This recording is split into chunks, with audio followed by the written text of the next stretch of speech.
ओम शांति। मैं मुरलीधर की सच्ची मीरा हूँ। मुरलीधर शिव बाबा मुझे रोज मुरली के वरदानों से सजाते संवारते हैं। मैं आत्मा बाबा की मुरली की दीवानी हूँ। ज्ञान मुरली से ही मुझ आत्मा में बल बढ़ता है। इसी स्मृति में आज के महावाक्य सुनते हैं। सबसे पहले सभी भाई बहनों को जो भी मुरली रोज सुनते हैं उन सभी को जन्माष्टमी की हार्दिक बधाइयाँ।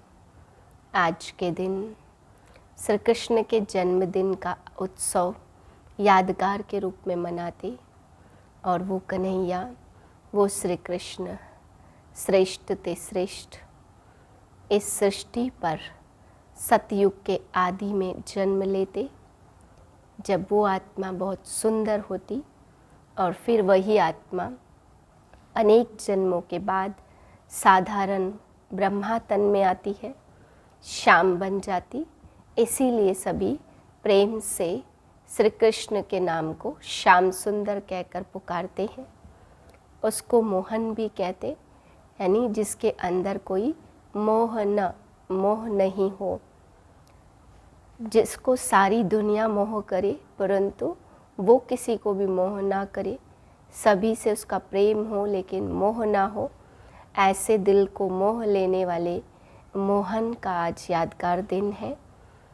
और हमारे प्यारे बाप दादा ने हम बच्चों को बताया कि यही श्री कृष्ण का जन्म उत्सव जो यादगार के रूप में हम सब मना रहे हैं, जल्दी ही सतयुग आएगा और उसके आदि में श्री कृष्ण का जन्म निकट भविष्य में होने वाला है। तो इसी याद में आज के महावाक्य सुनते हैं। जन्माष्टमी से संबंधित विशेष मुरली है 7/9/2023 की। मीठे बच्चे, विचार सागर मंथन कर श्री कृष्ण और परमात्मा शिव के महान अंतर को स्पष्ट करो। प्रश्न है, ब्रह्मा बाबा अपने आप से क्या बातें करते? उन्हें वंडर क्या लगता है? उत्तर, ब्रह्मा बाबा अपने आप से बातें करते। पता नहीं क्या होता जो शिव बाबा को मैं घड़ी घड़ी भूल जाता हूँ। ऐसे तो नहीं, बाप जब प्रवेश करते हैं तब याद रहती है, बाबा चले जाते तो याद भूल जाती। परंतु मैं तो उनका बच्चा हूँ, याद भूल क्यों जाती है?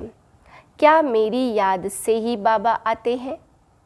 ऐसे ऐसे बाबा अपने आप से बातें करके वंडर खाते रहते। गीत है, तू प्यार का सागर है। ओम शांति। शिव बाबा बैठ करके अपने सिकिलधे बच्चों को समझाते कि गीता का भगवान कौन है, क्योंकि इस समय भारत में है अज्ञान अंधियारा, इसको कहा जाता घोर अंधियारा। फिर सोजरा चाहिए ज्ञान का, तो परम पिता परमात्मा को ही मनुष्य मानते हैं कि वह ज्ञान का सागर है, नॉलेजफुल है। अच्छा, वह ज्ञान का सागर है तो उनसे क्या मिलता? नदियों से पानी मिलता तो भर भर कर स्नान भी करते हैं। तुमको ज्ञान सागर से क्या मिलता है? एक बूंद। बाप पाकर बच्चों को समझाते हैं, मैं ज्ञान का सागर हूँ, तुमको बूंद देता हूँ। कौन सी बूंद?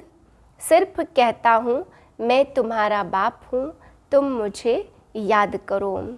ज्ञान सागर एक सेकंड में जीवन मुक्ति वैकुंठ में भेज देते, घर बैठे दिव्य दृष्टि दे देते।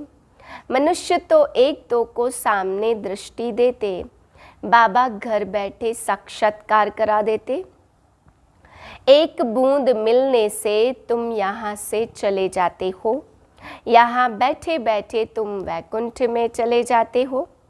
मनुष्य तो गाते श्री कृष्ण के लिए, अब तुमको समझाना है, श्री कृष्ण ने ज्ञान नहीं सुनाया।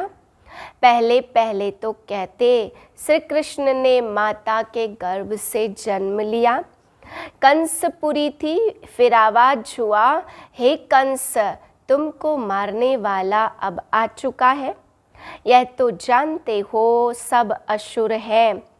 कंस, जरासंधी, अकासुर, बकासुर, पापात्माएं सबका विनाश करने के लिए उनका जन्म दिखाते हैं।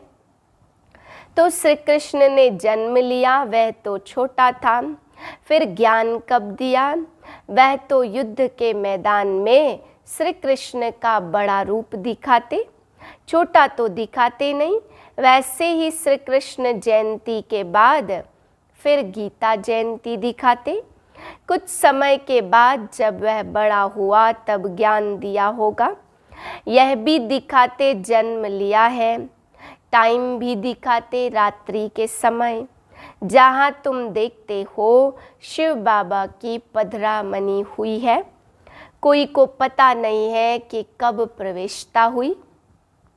शिव बाबा तो बच्चा बना नहीं है, वह तो बूढ़े वानप्रस्थ अवस्था में आया। कब आया उसकी डेट तो है नहीं। श्री कृष्ण की तो तिथि तारीख है और वह गर्भ से पैदा हुए। यहाँ शिव बाबा तो ज्ञान का सागर है, उनको छोटा होना नहीं है जो फिर बड़ा होकर के ज्ञान सुनाए। श्री कृष्ण का जन्म तो स्वर्ग में हुआ, वह किसको भी राजयोग सिखला न सके, क्योंकि खुद ही राजा है। बरोबर तुम जानते हो, निराकार बाप ही आकर राजयोग सिखलाते, पतितों को पावन राजाओं का राजा बनाते। उस हद के रात और दिन, इस बेहद के रात और दिन के अर्थ में भी फर्क है। यह है संगम, जबकि ब्रह्मा की रात पूरी हो, ब्रह्मा का दिन शुरू होता। यह है बेहद की रात्रि, अज्ञान अंधियारा। मेरी कोई तिथि तारीख नहीं है, कृष्ण राम आदि की तो तिथि तारीख है, मुख्य है ही दो। अभी श्री कृष्ण जयंती आती है, उन्हों को समझाना है, कृष्ण तो छोटा बच्चा है। रात और दिन तो ब्रह्मा का गाया जाता, ब्रह्मा का दिन श्री कृष्ण और ब्रह्मा की रात ब्रह्मा है। ब्रह्मा ही फिर सो श्री कृष्ण बनता है। वह तो समझते कृष्ण भगवान है, वह हाजिरा हुजूर है। तो इस पर समझाना है, तुम्हारी है शिव जयंती व शिवरात्रि। शिव जयंती कहना ठीक है, यह भी समझाना होता, वह गर्भ में तो आते नहीं हैं। छोटेपन में श्री कृष्ण को मोहन अथवा कृष्ण कहते। जैसे प्रिंस ऑफ वेल्स, वैसे पहले गद्दी इंद्रप्रस्थ की, प्रिंस ऑफ इंद्रप्रस्थ। वह प्रिंस से किंग होगा। कृष्ण अक्षर नहीं, महाराजा नाम ही गाया जाता। श्री लक्ष्मी नारायण को महाराजा महारानी कहते। किंग अक्षर अंग्रेजों का है। यह ब्रह्मा तो कुछ जानते नहीं थे, समझ में आता है इनमें आया हुआ है। जो साक्षात्कार करते, नॉलेज दे रहे हैं, यह साक्षात्कार का राज नॉलेज में शुरू में पहले समझ में नहीं आती थी। बाबा अपना अनुभव बतलाते हैं। शुरू में बनारस गए तो दीवारों पर गोले आदि निकालते रहते थे, समझ में कुछ भी नहीं आता था यह क्या है, क्योंकि यह तो जैसे बेबी बन गए, नया जन्म लिया। कहते हैं ना बाबा, हम 8-10 मास का आपका बच्चा हूँ, तो मैं भी बच्चा हो गया। तो पहले कुछ समझ में नहीं आता था, यह ज्ञान की बातें ही और थी। अगड़म बगड़म क्या क्या बैठ निकालते थे। अभी तो सीखते सीखते देखो कितने वर्ष हो गए। अभी बाप की बातें समझ में आती हैं। बच्चों को कृष्ण जयंती पर समझाना है। चित्र तो बरोबर है, मक्खन तो यह हप कर लेते, विश्व के मालिक पने का माखन है। श्री कृष्ण तो सतयुग की प्रारब्ध लेकर के आया है। यह उनकी प्रारब्ध जो कलयुग में तो थी नहीं। यह सूर्यवंशी प्रारब्ध किसने बनाई? श्री कृष्ण कैसे गर्भ में आया? दिखाते हैं वहाँ कंस जरासंधि आदि थे, परंतु वहाँ असुर तो हो न सके। असुरों और देवताओं की लड़ाई दिखाते तो जरूर असुर कलयुग अंत में होंगे। दोनों की लड़ाई तो लगी नहीं है। महाभारत बरोबर लड़ाई है। देवताएं तो यहाँ हो न सके। असुरों की असुरों से लड़ाई चली है। मुसलमानों का राज्य भी देखते हो। पांडव है नॉन वायोलेंस योग बल वाले। यहाँ तो रक्त की नदियाँ बहती रहती, दुश्मनी तो है ना। पार्टीशन में रक्त की अच्छी नदी बही थी। भाई भाई की युद्ध हुई, भाई भाई तो है, लड़ाई उन्हों की लगती, नहीं तो रक्त की नदी कैसे बहे। श्री कृष्ण तो छोटा प्रिंस है, फिर उनकी बैठ ग्लानि कर दी है। उनको ज्ञान सागर कह नहीं सकते।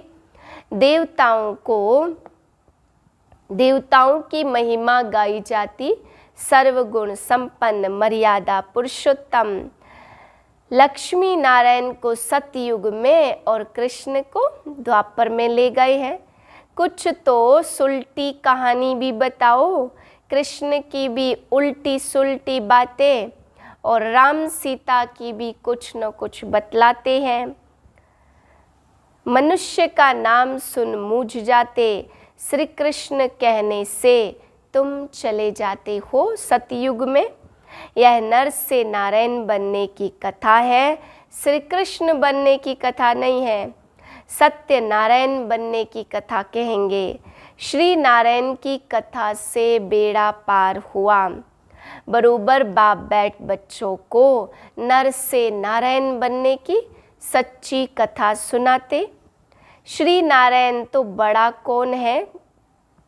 स्वयंवर से पहले कौन थे?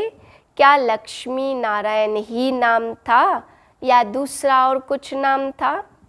राधे कृष्ण जिनका स्वयंवर बाद में लक्ष्मी नारायण नाम रखते, तो बाबा ऐसे निबंध देते कि विचार सागर मंथन करो। गाया जाता आत्मा परमात्मा अलग रहे बहुकाल, ऐसे नहीं कृष्ण अलग रहे बहुकाल। महिमा ही उस निराकार की है, सुंदर मेला कर दिया जब सतगुरु मिला दलाल। यहाँ तो सब गुरु ही है, गाया हुआ है सतगुरु मिला दलाल। तो सौदा तो दलाल द्वारा होता है ना। तुमको राजाई देकर मैं निर्वाण धाम में बैठ जाऊंगा। मैं तुमको रावण से लिबरेट कर साथ ले जाऊंगा। कृष्ण थोड़े ऐसे कहेंगे यह है ही आत्मा और परमात्मा। कृष्ण तो छोटा बच्चा है, बातें तो बहुत है समझाने की। तो बाबा ने समझाया कैसे इनमें प्रवेशता हुई। फिर समझने लगा मैं राजाओं का राजा बनता हूँ। विष्णु का साक्षात्कार हुआ और दिल में बहुत खुशी हुई। फिर विनाश का साक्षात्कार होता, परंतु इतना समझ में नहीं आया। अभी समझते बाबा ने यह साक्षात्कार कराया, तुम नर से नारायण बनेंगे। परंतु उस समय इतनी समझ नहीं थी। जैसे बाबा रात को बतला रहे थे, पता नहीं क्या होता है जो शिव बाबा को याद करना भूल जाता हूँ। ऐसे तो नहीं, बाप जब प्रवेश करता है तब समझता हूँ बाबा आया है, याद रहती है फिर भूल जाता हूँ। पॉइंट सुनाते तो फील होता, बेहद का बाप आकर सुनाते। भल आवे इसमें तो सबका कल्याण है, याद ही मुख्य हो जाती। आए न आए बाप को तो याद जरूर करना है। शिव जयंती, फिर गीता जयंती और फिर है कृष्ण जयंती। फट से आया और गीता सुनाई, छोटा तो नहीं है। इन बातों पर विचार सागर मंथन करना चाहिए, कैसे हम समझाएं। पहले ख्याल करो, शिव किसको कहते, रात्रि किसकी मनाई जाती। सतयुग है श्री कृष्ण की राजधानी, सुनावे वह जो त्रिकालदर्शी हो। अच्छा, मीठे मीठे से खिलते बच्चों प्रति माता पिता बाप दादा का याद प्यार गुड मॉर्निंग। रूहानी बाप की रूहानी बच्चों को नमस्ते। हम रूहानी बच्चों की रूहानी बाप को नमस्ते।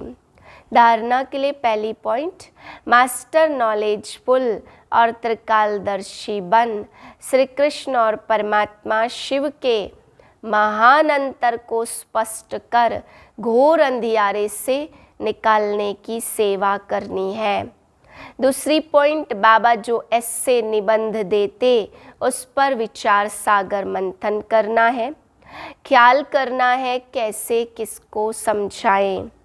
वरदान है बुद्धि के चमत्कार द्वारा आकार में साकार का अनुभव करने वाले दिलाराम के दिलरुबा भव।